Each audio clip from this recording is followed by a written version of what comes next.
Hallelujah, praise the lord. ఎలా ఉన్నారు? ప్రభు నామంలో మీ అందరికీ వందనాలు. ఈరోజు మన దేవుని యొక్క వాగ్దానం ఏంటిదో చూద్దామా? జేమ్స్ చాప్టర్ 1 వర్స్ 12, యాకోబు 1:12. God blesses those who patiently endure testing and temptation. Afterward they will receive the crown of life that God has promised to those who love him.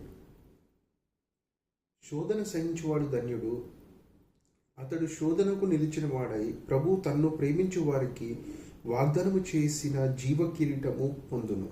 హల్లెలూయా. చూడండి ఇక్కడ ఏంటిదంట? శోధన సహించువాడు ధన్యుడంట.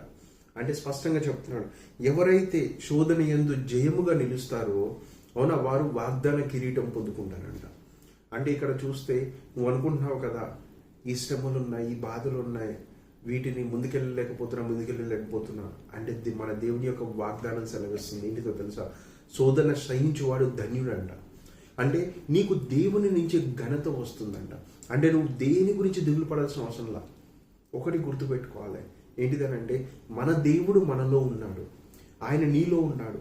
ఆయన నీలో నుంచి నీకేవైతే శోధనలు ఉన్నాయో వాటిని జయించే వాడిలాగా చేస్తాడంట.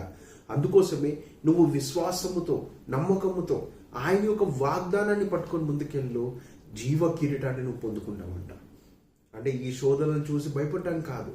చూడండి, దావీదును చూసుకుంటే తన జీవితంలో కదా అడవులలో కొండ గుహలలో పడుకున్నాడంట.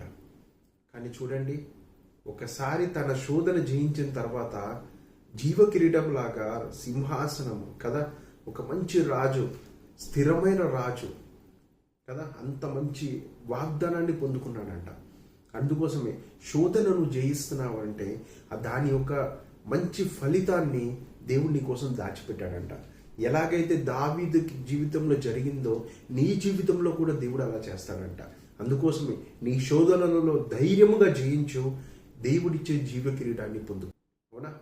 ఖచ్చితంగా ఈ వాగ్దానాన్ని మర్చిపోవద్దు. అందరము జీవ కిరీటం పొందుకుందాము. మన శోధనల్ని మనం విశ్వాసముతో జయిద్దాము. ఆమేన్.